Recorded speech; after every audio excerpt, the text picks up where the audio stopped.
दोस्तों, distance learning students के इस चैनल बी प्रिपेयर्ड पर आपका स्वागत है।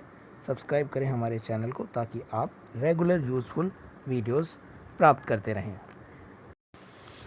आज की वीडियो में हम डिस्कस करेंगे NIOS class 12th business studies के चैप्टर नंबर 4 को, जिसका नाम है modern modes of business. Video के दौरान एग्ज़ाम बेस्ड सभी इम्पॉर्टेंट नोट्स को रिटन और ओरल हिंदी और इंग्लिश में एक्सप्लेन किया जाएगा। तो आइए चलिए शुरू करें आज की वीडियो। हमारा पहला नोट है मोड्स ऑफ बिजनेस। इसे हम क्वेश्चन की फॉर्म में अगर लें तो क्वेश्चन बनेगा, what are the different modes of business, what are the modern modes of business. As stated earlier, to buy goods and services, we usually go to a nearby market personally, where buyers and sellers get together for transaction. The buyers check the quality and bargain the price. The sellers, on the other hand, try to persuade the prospective buyers and finalize the transaction. Sometimes we contact the seller over telephone or through correspondence to buy the specific goods. These are the common modes of business transactions. जब as consumer या ग्राहक के तौर पर हमें कोई सामान ख़रीदना होता है तो हम आसपास की किसी मार्केट या बाज़ार में पर्सनली जाते हैं या ज़ाती तौर पर वहाँ पर जाते हैं। चीज़ों को ख़रीदने से पहले हम चीज़ों की जांच करते हैं, उसकी क्वालिटी देखते हैं, प्राइस यानी कीमत का मोल भाव करते हैं। दूसरी तरफ चीज़ को बेचने वाला अपनी चीज़ की खूबियाँ बताकर उसे बेचने की पूरी कोशिश करता है। दोनों तरफ से सेटिस्फेक्शन हो जाने के बाद यानी सौदा तय हो जाने के बाद चीज़ को ख़रीदा और बेचा जाता है। आज के समय में ये सौदा यानी ये बार्गेन करने के लिए ज़ाती तौर पर निजी रूप से पर्सनली हमें किसी बाज़ार या मार्केट में जाने की ज़रूरत नहीं होती। हम फ़ोन के ज़रिए घर बैठे या किसी पत्राचार कॉरेस्पॉन्डेंस के माध्यम से भी इस सौदे को कर लेते हैं। यही आज के समय में मॉडर्न मोड्स ऑफ ट्रांजैक्शन या मॉडर्न मोड्स ऑफ बिज़नेस कहलाते हैं।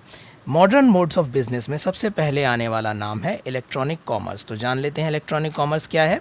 You know that commerce involve buying and selling and support services like transaction, transport, insurance, banking, communication, etc. When all these activities are undertaken using information and communication technology, it is termed as electronic commerce or e-commerce. E-commerce take place between companies, that is business to business, B2B, between companies and their customers, B2C, and customers to customers, C2C. हम जानते हैं कि commerce यानी वाणिज्य क्या है। वाणिज्य वस्तुओं और सेवाओं को बेचना, खरीदना। बिजनेस सपोर्ट सर्विस यानी व्यापार की सहायक क्रियाओं जैसे ट्रांसपोर्ट, इंश्योरेंस, बैंकिंग, कम्युनिकेशन आदि का मिला जुला रूप है। जब ये कॉमर्स यानी कि ये वाणिज्य सूचना और प्रौद्योगिकी की मदद से किया जाता है तो इसे ई कॉमर्स यानी इलेक्ट्रॉनिक कॉमर्स कहा जाता है। इलेक्ट्रॉनिक कॉमर्स 3 तरीके का होता है या 3 प्रकार का होता है। पहला बिज़नेस टू बिज़नेस यानी एक व्यापार से दूसरे व्यापार के बीच। दूसरा बिज़नेस टू कस्टमर्स यानी व्यापार और कस्टमर्स के बीच। और तीसरा कस्टमर टू कस्टमर यानी ग्राहक और ग्राहक के बीच होना। हमारा अगला नोट है electronic business. What is electronic business या ई बिजनेस।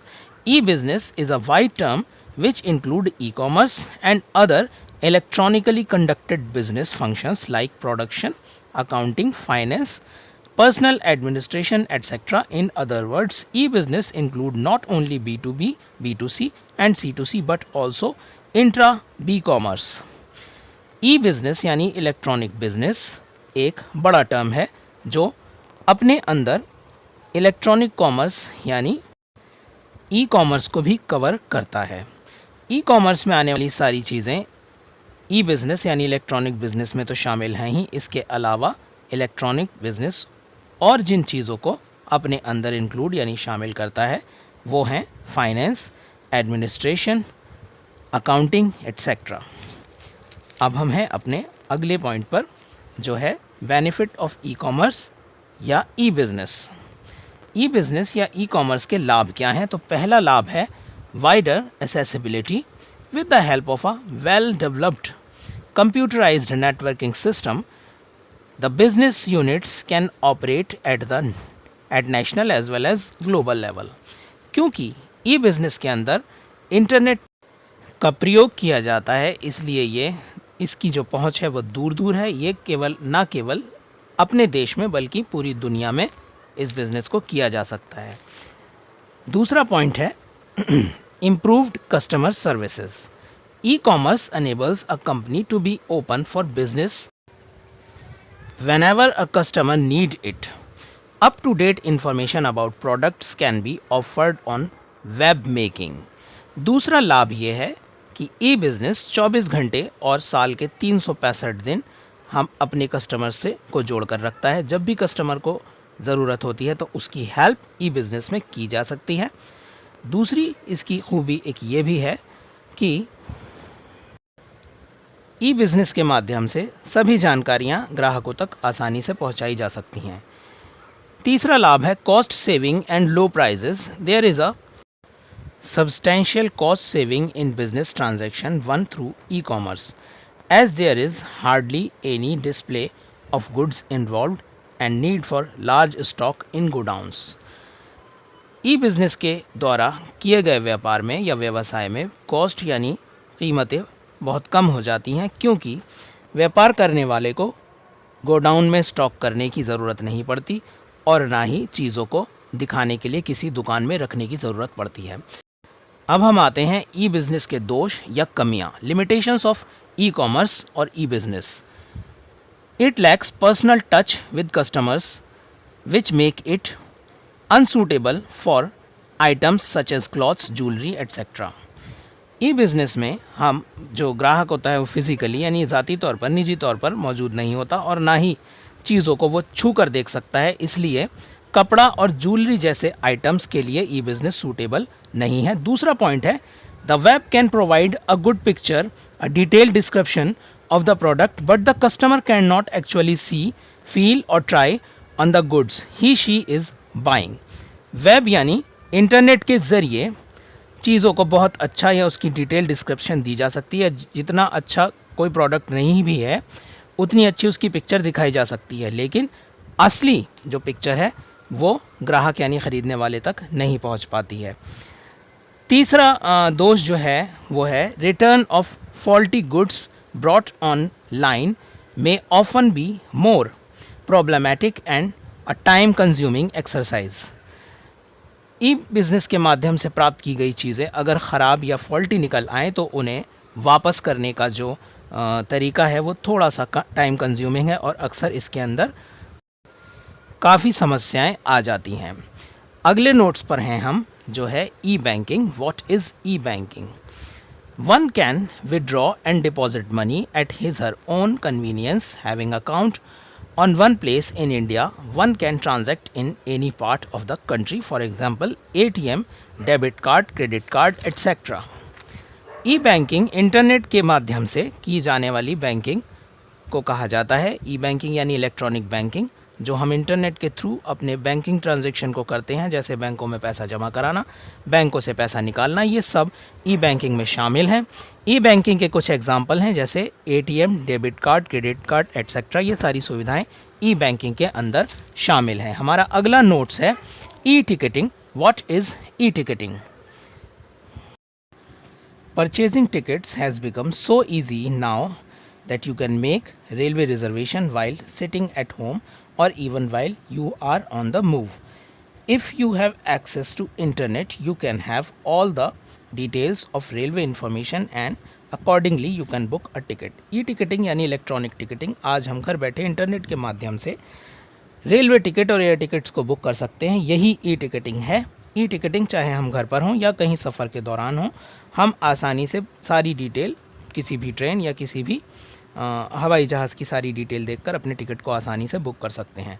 उसके बाद आता है e advertising. Internet advertising has revolutionised marketing strategies unlike the print and television mediums where all advertisements are stacked together. The viewer has the choice either to view or ignore them. E advertising यानी internet के ऊपर अपनी चीज़ों का या अपने product का, अपनी वस्तुओं का विज्ञापन करना। टीवी यानी टेलीविज़न और प्रिंट वाले विज्ञापनों से बिल्कुल अलग होती है ये एडवर्टीज़मेंट या एडवर्टाइजिंग। इन विज्ञापनों में देखने वाले के पास ये चॉइस होती है कि वो इनको देखे या इग्नोर करे, इसलिए ये एक थोड़ा सा एडवांटेज है ई एडवर्टाइजिंग का टीवी या प्रिंट मीडिया पर दिखाए जाने वाले विज्ञापनों से। अब हम अगले पॉइंट पर हैं, आउटसोर्सिंग। आउटसोर्सिंग क्या है?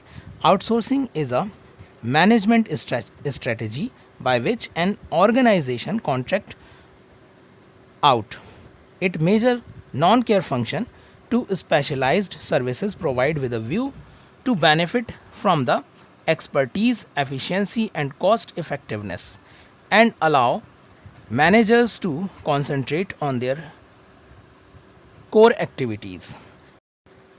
आउटसोर्सिंग यानी बाहर के लोगों से अपनी बिजनेस ऑर्गेनाइजेशन के कुछ कार्यों को करवाना।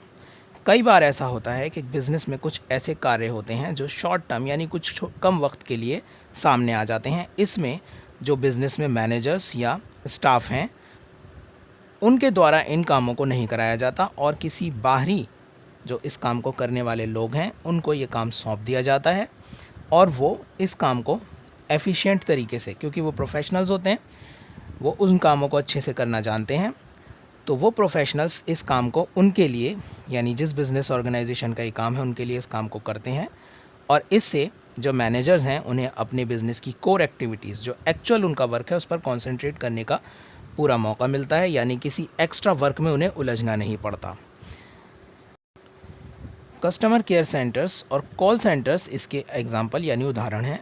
अब हम अगले पॉइंट पर हैं, फीचर्स ऑफ आउटसोर्सिंग यानी आउटसोर्सिंग की विशेषताएं। तो पहली विशेषता है it involve contracting out an activity to an outside specialised agency which take complete responsibility to handle it effectively using its own man power.